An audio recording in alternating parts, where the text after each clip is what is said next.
Doctor ortho Ayurvedic oil और capsule, अब दर्द भी घुटने टेकेगा। छत्तीसगढ़ से 30 घुसपैठी लौटाए गए। रायपुर से गुवाहाटी भेजे गए बांग्लादेशी नागरिक बीएसएफ को सौंपे जाएंगे। 30 अवैध घुसपैठी।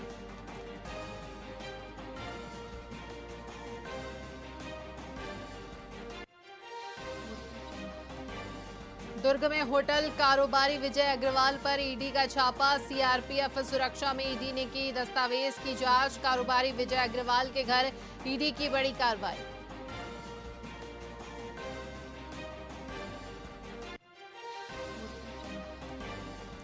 भारत के पहले अंतरिक्ष यात्री बने शुभांशु शुक्ला। ExoMoS-4 मिशन से हुई शुभांशु की सफल वापसी। सीएम साइड ने शुभांशु शुक्ला को दी बधाई।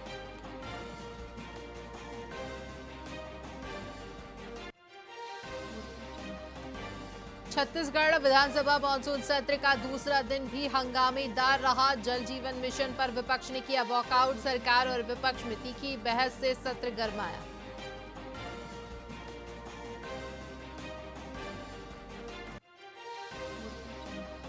पीडब्ल्यूडी सब इंजीनियर भर्ती परीक्षा के लिए व्यापम का नया नियम। पीडब्ल्यूडी परीक्षा में जूते ज्वेलरी पहनना बैन। फूल बाह के कपड़े अब एग्जाम हॉल में होंगे वर्जित।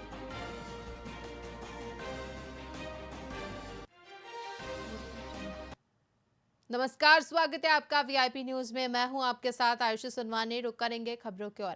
चिरमिरी मुख्य मार्ग की दुर्दशा चिंताजनक है। सड़क के बीचों बीच जानलेवा गड्ढा हो चुका है। इस संबंध में लोक निर्माण विभाग को कई बार इस समस्या से अवगत कराया गया, लेकिन अभी तक कोई ठोस कदम नहीं उठाया गया है। इसको लेकर सिविल इंजीनियर HN शर्मा ने बताया कि मार्ग के किनारे बने पक्के मकान होने से और खेतों के पानी निकासी नहीं होने के कारण आसपास के नालों का पानी पक्की सड़क को काटकर गड्ढा कर रहा है।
छत्तीसगढ़ अधिकारी कर्मचारी फेडरेशन की बैठक दुर्ग में संपन्न हुई, जिसमें संगठन के आगामी आंदोलन की रूपरेखा तय की गई। बता दें कि बैठक में 16 जुलाई को राज्य भर के ब्लॉक और जिला मुख्यालय पर रैली और ज्ञापन सौंपने की रणनीति पर विचार किए जा रहे हैं। फेडरेशन ने राज्य सरकार से शासकीय सेवकों को देय महंगाई भत्ते का एरियर्स सहित शीघ्र भुगतान करने और अन्य लंबित मांगों के त्वरित निराकरण की मांग की है। साथ ही मांगे पूरी नहीं होने पर 22 अगस्त को समस्त अधिकारी और कर्मचारी एक दिवसीय सामूहिक अवकाश लेकर तहसील जिला मुख्यालय पर धरना प्रदर्शन करेंगे।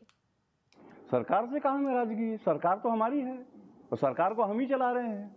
लेकिन नाराजगी अगर बात करेंगे तो हमें दुख इस बात का है कि जब विधानसभा चुनाव 2023 का प्रारंभ में इसी सरकार के द्वारा घोषणा पत्र जारी किया गया था कि हम सरकार में आते हैं तो ये 10 सूत्री मांग है जो मोदी की गारंटी है, इसे हम पूरा करेंगे। सबसे पहला बात यह है कि उन्होंने कहा था कि हम सरकार में आएंगे तो केंद्र के समान डीए देंगे और डीए का एरियस जो बनेगा वो कर्मचारियों के खाते में जमा करेंगे। उन्होंने कहा था कि जो अनियमित कर्मचारी हैं, दैनिक वेतनभोगी हैं, जो वर्षों से काम कर रहे हैं, हम उनको नियमित करेंगे। ये उनका वादा था, हमने कोई नया मुद्दा नहीं लिया। नहीं, हमारी मोदी जी की गारंटी जब सरकार बनी थी तो मोदी की गारंटी में कर्मचारियों की 11 सूत्री मांग रखी गई थी और दुर्ग जिले से हमारे सांसद महोदय जी के द्वारा ही यहीं पर तैयार की गई थी और पूरे प्रदेश में 2023 में चुनाव के पहले यह बात गारंटी के रूप में कर्मचारियों को विश्वास दिलाया गया था, जिसमें जो हमारे अनियमित कर्मचारी साथी हैं, संविदा कर्मचारी साथी हैं, दैनिक वेतन कर्मचारी साथी हैं, इनको नियमित करने की बात कही गई थी। लिपिक, शिक्षक, स्वास्थ्य कर्मचारी सहित विभिन्न जितने केडर के कर्मचारी हैं जिसमें वेतन विसंगति है, उसको दूर करने की बात कही गई थी। वेतन विसंगति विभिन्न संवर्गों में है, पूरे कर्मचारियों में है, जिनका पूर्व में भी आयोग द्वारा इस बात को लेकर के कर्मचारी संगठन में बार-बार अवगत कराया गया था।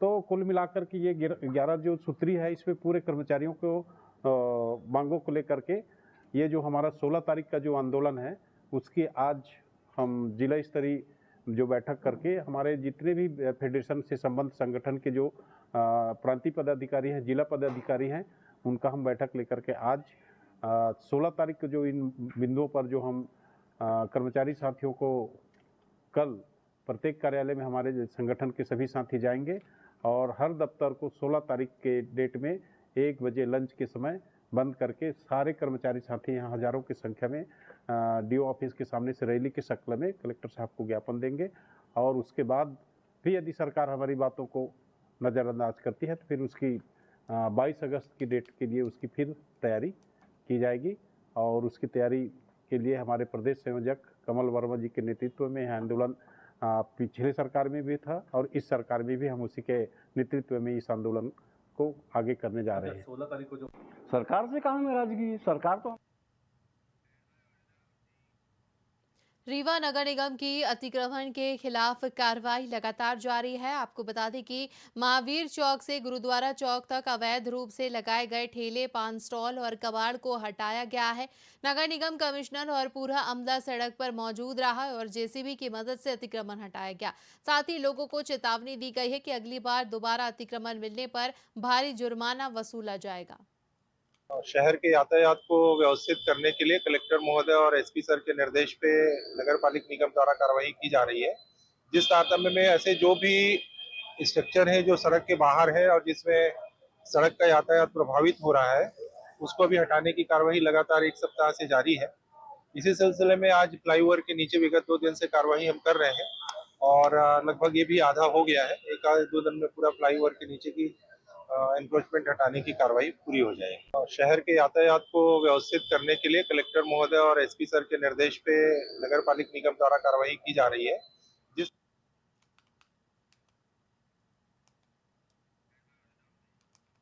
बालाघाट जिले के ग्राम अर्जुनी से बड़ी संख्या में ग्रामीण कलेक्ट्रेट कार्यालय पहुंचे और सड़क निर्माण और चौड़ीकरण की मांग को लेकर ज्ञापन सौंपा। ग्रामीणों का आरोप है कि गांव की मुख्य सड़क जर्जर हालत में है और पिछले कई सालों से इसकी मरम्मत और चौड़ीकरण की मांग की जा रही है, लेकिन आज तक कोई ठोस कार्रवाई नहीं हुई।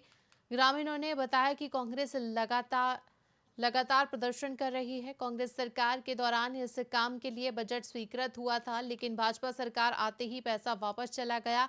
कई बार ज्ञापन देने और जनप्रतिनिधियों से मिलने के बाद भी कोई सुनवाई नहीं हुई, जिससे आक्रोशित होकर कलेक्ट्रेट कार्यालय पहुंचे।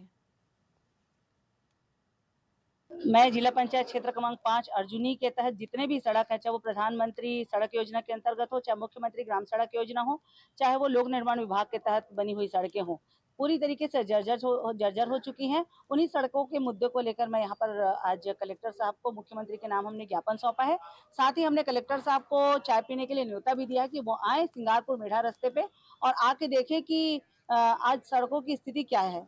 हमने ज्ञापन में विशुद्ध रूप से लिख दिया है कि 1 सप्ताह के भीतर उसके मरम्मत और रख रखाव की तरफ ध्यान दिया जाए, जिससे कि आवागमन सुगम हो सके। अगर वो नहीं करते हैं तो हमें भी आंदोलन करनी पड़ेगी, चाहे चक्का जाम करना पड़े, चाहे वो घेराव करना पड़े, हम करेंगे। मैं जिला पंचायत क्षेत्र क्रमांक 5 अर्जुनी के तहत जितने भी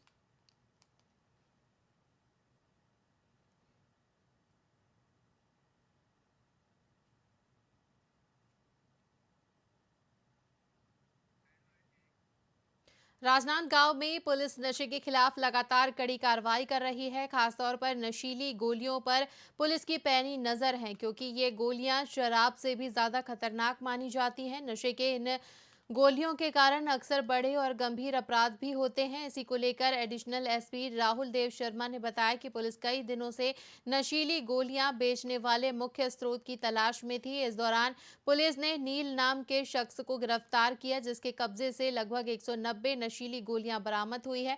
पुलिस इस बात की जांच कर रही है कि ये गोलियां किन लोगों को बेची जा रही थी और इस अवैध कारोबार का जाल कहां तक फैला हुआ है। पुलिस को लंबे समय से सूचना मिल रही थी कि राजनांदगांव में कुछ लोग जो है नशे की गोलियां बेच रहे हैं और नशा करके जो है उसको कई लोग विभिन्न प्रकार के अपराध भी कर रहे थे। इसी संदर्भ में नील गिडलानी साकिन लाल बाग को गिरफ्तार किया गया है, जिसके पास से 20 पत्ते में 199 नशे की टेबलेट मिली है। और इसने इसके जो गोली मंगाया था उसका नाम रविकांत सिंह है, इसको भी गिरफ्तार कर लिया गया है। जानकारी में ये मिला है कि ये लोग उड़ीसा से ये टेबलेट मंगाते थे और यहाँ पर मुनाफा कमा के इसको बेचते थे। इन सभी के ऊपर 21 बी एनडीपीएस के तहत अपराध दर्ज करके जेल भेज दिया गया है। इसी के साथ खबरों में फिलहाल इतना ही। बने रहिए वीआईपी न्यूज के साथ। मुझे दीजिए इजाजत। नमस्कार।